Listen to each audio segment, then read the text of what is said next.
Research published by the Commission for Countering Extremism has found, surprise, surprise, that people are more fearful when speaking about Islam than any other religion. This comes amid a debate around the imminent Islamophobia definition that people fear will be nothing more than a backdoor blasphemy law, imposing the sensitivities of Islam on the rest of us. I'm Emma Trimble, and this is GB News Originals. But before we get stuck into all of that, don't forget to like and subscribe to stay up to date with all of our latest videos. Now, joining me to dissect these findings, I am delighted to say, is the formidable Associate Professor at Cambridge University's Faculty of Divinity, James Orr. James, thank you so much for joining us today. So let me start by asking you firstly, are you surprised by this finding? Yes, I am surprised, because I thought the percentage of Brits who would be alarmed at the incursion that Islam is making on free speech in this country would be a great deal higher than the report has stated. And in fact, I wonder whether or not it's the case that some people were too scared of speaking the truth about Islam to even say that they were scared about speaking about Islam. But nevertheless, even if we just take those numbers at face value, it does represent an alarmingly sort of disproportionate representation of a kind of the chill factor, as it were, with respect to Islam as a religion, as opposed to any other of the great religions in this country. So what do you think the reason is for this? Because this study also found that nearly twice as many people feared talking about Islam compared to Christianity. I actually think that's quite high, because Christians are very tolerant of abuse being thrown at their religion. It's become quite a normalised part of our culture. But what do you think the reason is behind that? Is there some kind of theological difference between Christianity and Islam that perhaps makes Islam or Muslims more sensitive to criticisms of their religion compared to Christians? I think it's definitely true that Islam tends to prioritize sanctity and purity, what's called hurma, the sanctity and purity and holiness of God, the Prophet, as they, of course, believe Muhammad to be, and indeed the Quran itself. And so there's a much greater stress both on sanctity, but also on the importance of the collective and the unity and stability of the collective. And I think this does tend to, when expressed in contemporary Western liberal democratic contexts, does tend to fuel legal and social pressures, particularly blasphemy laws or fines for burning the Quran, and this sort of general sort of chilling effect on free speech that we're seeing more recently. And I think, if you could compare that with Christianity, Christianity, yes, it's been coercive in the past, but on the whole, rather than stressing sanctity, it has tended to stress conscience, and particular freedom of conscience. In fact, I think the first ever time the phrase freedom of religion is used is by the 2nd century Latin church father Tertullian, who he actually uses the phrase libertas religionis. And freedom of speech, freedom of conscience are actually rights that have filtered into Europe through Christendom. They are downstream of freedom of religion, a freedom that was basically won by Christians in opposition, as they would try to argue, with the Roman emperors, mainly in the 2nd and 3rd and 4th centuries AD, that they should, that coerced worship was not worship at all, and that therefore every subject, every citizen should have the right to pursue his or her own understanding of the fundamental questions of meaning and of divinity. So you do have this contrast, and of course, Islam, at least in the early centuries, was very much a religion of conquest. It was a religion that spread itself by the sword.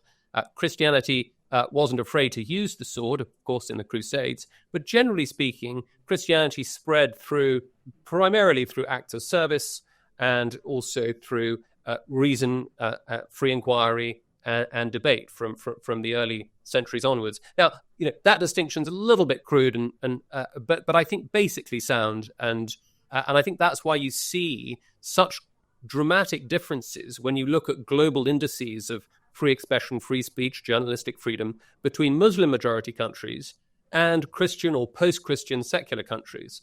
I think if you just cast your eye across all of those different indices and rankings, as it were, Muslim majority countries on the whole are right at the bottom of those tables. There are some exceptions. Qatar is an exception. Malaysia is an exception, where there's some sort of limited freedom for journalists and limited room for free inquiry, but they're still well below the global average. Whereas Christian majority countries do tend to populate, and post-Christian secular countries, as it were, that have inherited the norms around free speech and freedom of conscience from their Christian heritage, tend to populate the top of those tables. I'd like to come back to your historical point there about Islam being spread by the sword in a minute. But first, just another question on the theological, consequences politically of Christianity versus Islam, because of course Christianity has this idea of the secular space, not necessarily secularism in terms of having no religion, but secularity in the sense of, not trying to perfect society in the here and now. Whereas Islam doesn't really have that sort of separation. And it has this understanding, correct me if I'm wrong, that all human beings are naturally Muslim. And therefore, those who don't believe in Islam should also be subject to Islamic rule in the here and now. Is that one of the reasons, do you think, for this consequence that you describe in modern, traditionally Christian or traditionally Muslim states? Is that what is responsible for the presence or lack of freedom of speech? If you think about it, Islamic political theology is much more logically consistent and predictable than Christian political theology. If you're a monotheist, that is to say, if you believe there's one God and he's in charge of absolutely everything, it's very odd to think that there might be some sort of neutral, secular public square where, in effect, you can exist and have interactions, public interactions, and devise public policy as if God doesn't in fact exist, or as if you can just be an agnostic about it. That is a very strange and peculiar invention of Christianity, primarily St. Augustine in the 5th century. Whereas Islam has always found this a very puzzling, secularism, a very puzzling doctrine. And you can understand why. If God is in charge of everything, how could there be a public square, a vital area of our common life, that is somehow free of God?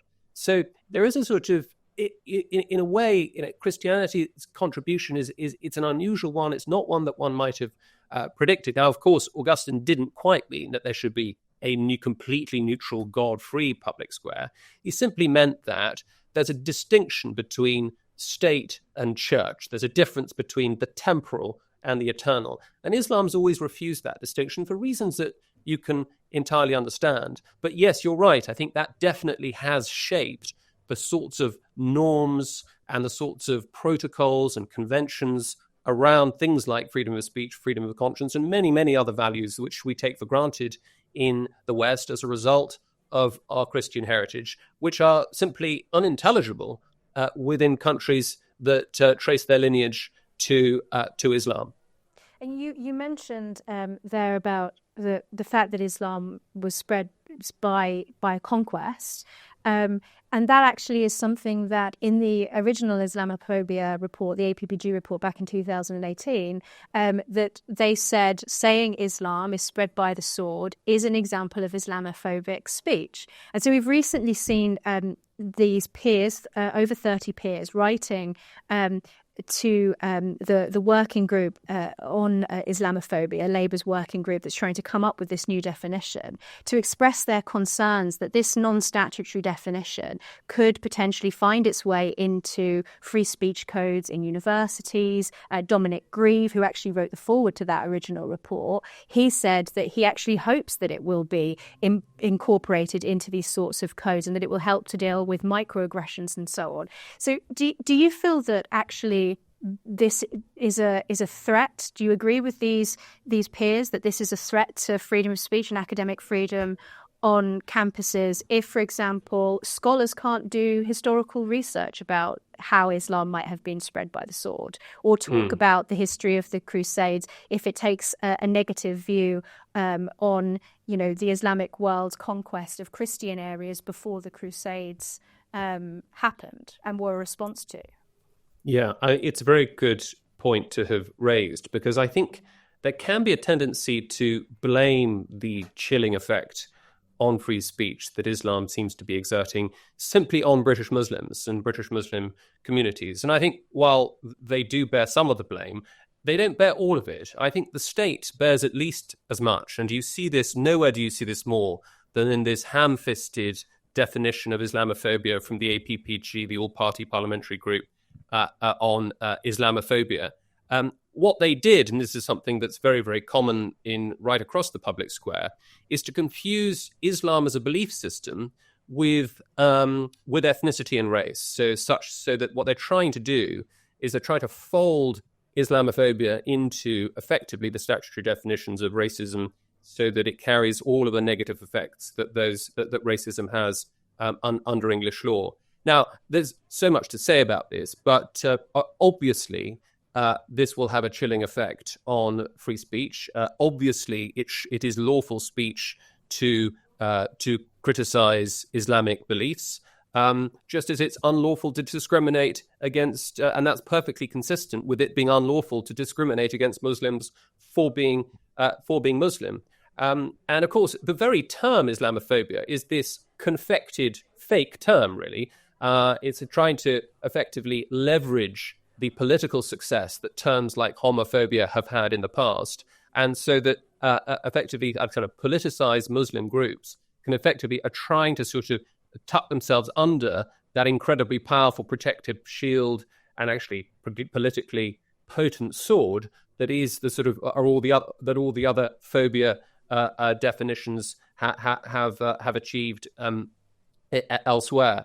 And of course, it's very puzzling, because what is it to have a phobia? It is to have an irrational distaste for something, an irrational allergy to something. It's really a psychiatric term.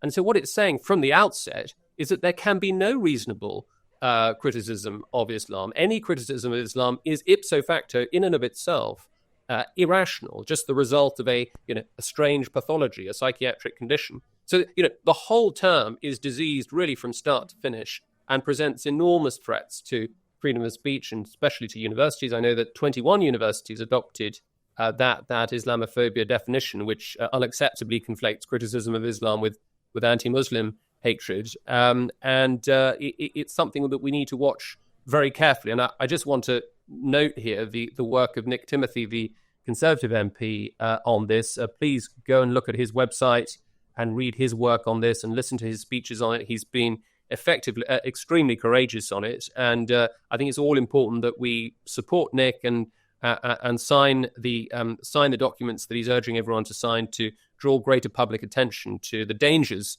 of putting Islamophobia on, giving it this kind of statutory weight, as the government seems intent to do.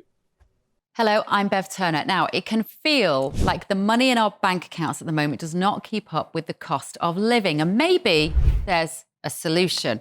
I'm here today with the CEO of TallyMoney, Cameron Parry. Cameron, what is TallyMoney? Well, Bev, with TallyMoney, you get a current account and a debit card, but instead of pounds, you use milligrams of gold as your everyday money. So why gold? Gold traditionally is a great store of value. It has, on average, gone up at over 11% per annum for the last 25 years against the pound.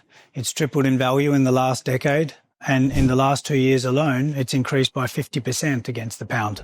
Banks' savings products just can't compete with that level of growth. But this isn't just about gold. This is about a currency that you guys have created at TallyMoney. Explain it to me as though I'm an idiot. So, look, people need to be able to hold their earnings and build their savings in a money that retains its value and remains in their legal control and remains theirs to access, away from government control. Great. You had me at not exposed to government control. You should feel safe and happy with your money. You should have peace of mind the more money you see in your bank balance, and that's the type of thing we're trying to deliver, and give people choice in the type of money they get to use every day. Brilliant. Thank you so much, Cameron. Thank you.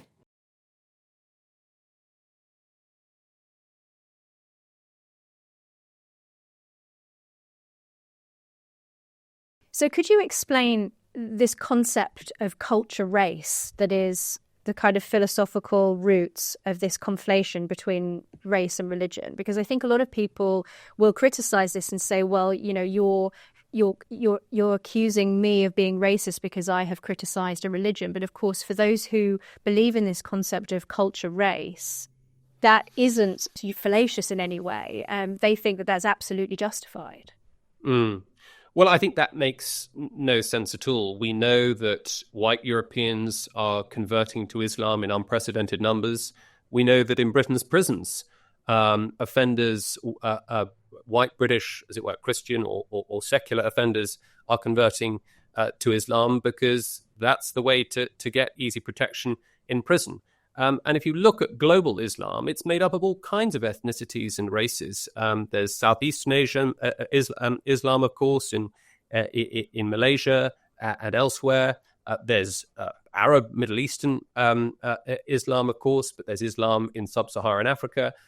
So Islam, it sees itself as a universal global religion. It does not see itself as an ethnically based or racially based religion, as, for example, Judaism does by and large. So, it's not in fact being true or, as it were, faithful to Islam's own understanding of itself to think of criticism of it as, in and of itself, criticism of some race or ethnicity. It's just a muddled and confused conflation.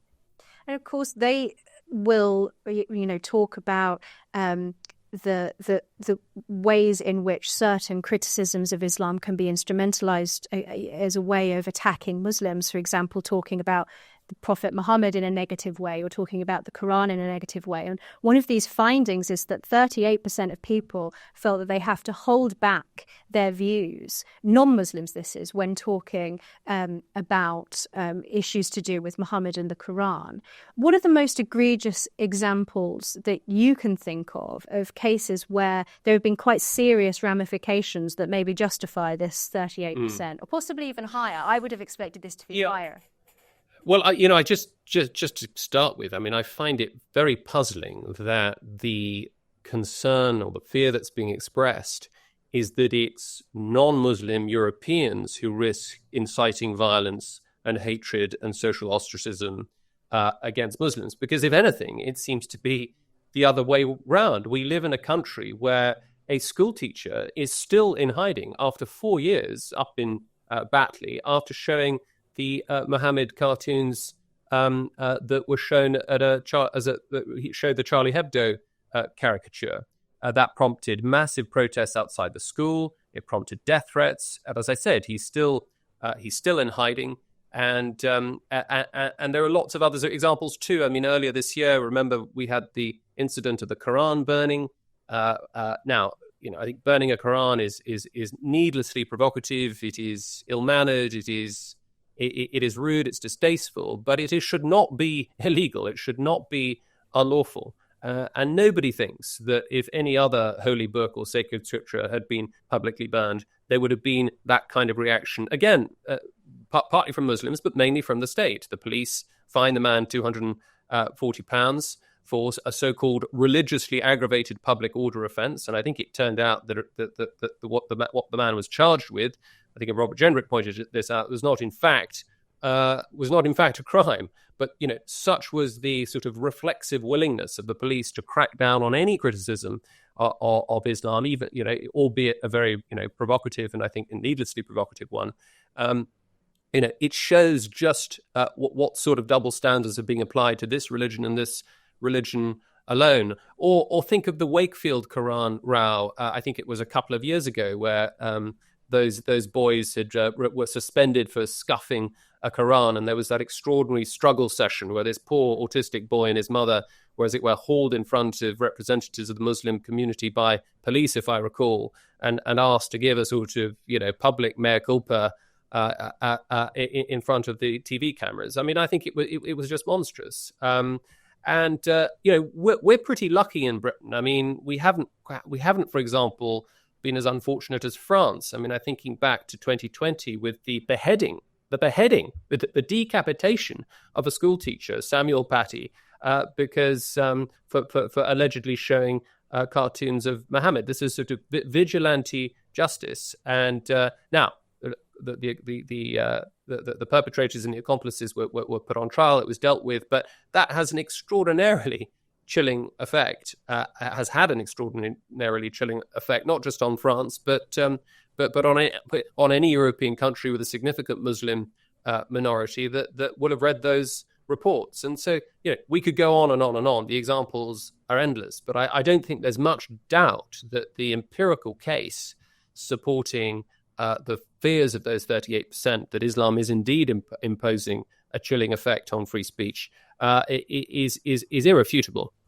Well, these things, they're often downstream from culture, things like this Islamophobia definition. Do you feel that actually as diversity increases, as the Muslim population increases, that we will be seeing much more of this, that it will become worse, that actually this is the new status quo, and that in a multicultural society, it's not actually possible to have the freedom of speech that we had when we were a more cohesive, culturally cohesive society, founded on, as you described earlier, principles that emerged from Christianity, from a very particular cultural milieu?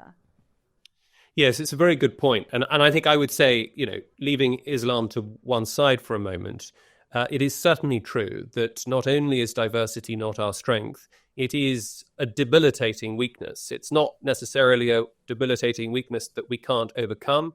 It has been overcome in places like Singapore, but only at the cost of a very authoritarian intrusion by the state over society, ensuring effectively policing the boundaries between different ethnicities, different races, different belief systems. And it's true that the more, broadly speaking, the more cohesive a society, the more it shares a set of norms and as it were, moral reflexes, the less need you have for law, the less need you have for the police to enforce the law. There's a genuine general understanding of what's right and wrong, or a general understanding that that is shared rather of what's right and wrong. It's not necessarily forming a judgment here about whether those codes, code X is better than code Y. It's simply saying that where there's a single moral code in one single moral community, as opposed to many, the chances are, and all the evidence suggests that this is the case, that you're going to have a much more cohesive society with all of the most propitious conditions for common flourishing. What do you think that the solution is then, given that it seems that the diversity that we have now is inevitable? I mean, there are lots of people who are so concerned about this that they are talking about things like civil war, and it's something that David Betts has talked about. We do have an increasing sectarian politics with a number of independent MPs in Parliament, but it's something that poses actually a real threat to many Labour MPs in very constituencies that have a very large Muslim population.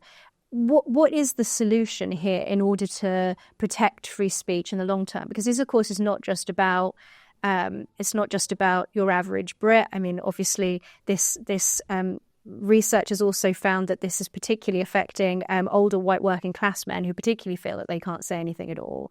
But it also affects Muslims. It affects Muslims who dissent, because it is effectively imposing a blasphemy law on the rest of society, on those who don't take a particular view, perhaps of the Prophet Muhammad, who do want to question certain unsavory aspects of Islamic history. So how do you, under these circumstances, protect freedom of speech? Mm-hmm. Well, I noted earlier, Emma, that it's extraordinary the extent to which Muslim-majority countries dominate the very bottom of all these global indices on free expression, journalistic freedom, and freedom of religion, and so on and so forth.